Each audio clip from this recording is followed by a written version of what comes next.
Some people, everyone on the team must be present and walk through their part. I once went, and this was another international thing, where we had flown to another country, and I had people from different offices.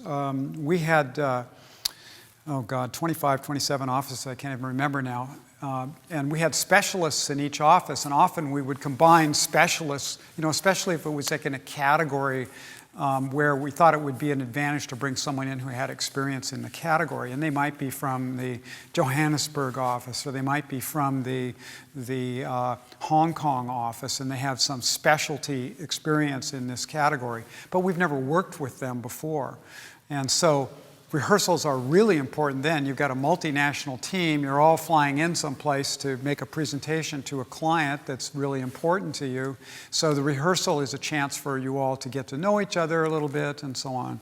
And once I had a team where a woman who had some really valuable case study experience that I wanted her to share with this potential client, because she'd worked in the category, she knew these stories upside down and backwards, and she absolutely refused to rehearse.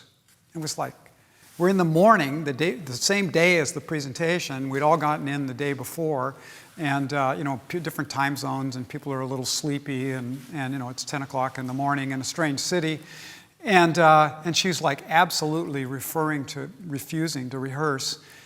And I said, first I tried to reason with her about why it was important, and she was still refusing. And I said, well, if you're not going to rehearse, you're not going to be in the meeting.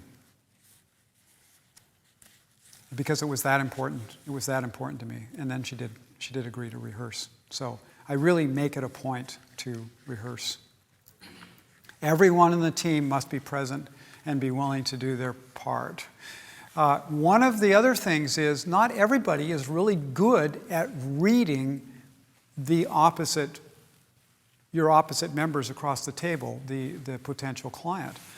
And usually it's the team leader's job to read the client and determine what the right thing to do, and to then use your team members to your left and your right as sort of expert witnesses. I mean, that's why they're there. They're there to represent, like category experience or creative direction experience or some specialized experience.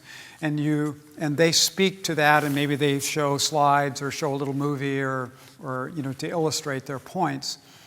And but often those team members are not as good at reading the room. That's the leader's job. So one of the signals that I always arranged in advance was what I called a cutoff symbol. And that meant that if I always wanted them on my left and my right so I could reach them with my feet. And I would kick them under the table if I wanted them to stop talking. And I would arrange that signal in advance. So it was polite. I was in their best interest. I wasn't trying to embarrass them. And I would tell them in advance during the rehearsal, okay, now if I think we need to change direction and I would like you to just stop speaking, I will give you a little light kick. They won't see it because it'll be under the table, and I don't want you to react. I don't want you to say anything. I want you to just stop talking. And I will pick it up from there, and we'll go forward. And I used that several times with a couple of people who were extremely skilled technically in their area of expertise, but were not good at reading the room. So I'd just give him a little nudge, and he would just stop.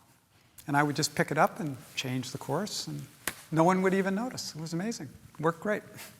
And as long as it was arranged in advance, and we all know we're on the same team, Ted's not doing this to embarrass you or anything else. His job is to see where to go next with this. That's his job, so everyone agrees. But it's agreed in advance, no surprises. Because if it was a surprise, what would happen? You say, what, did you just kick me?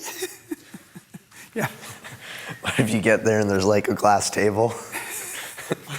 So you kick and very good. Right. I hadn't thought of that. I'd never had that happen, but it could. You're right. Yeah. You're right, Max. It could happen. Yeah. So anyway, the polite little kick under the table.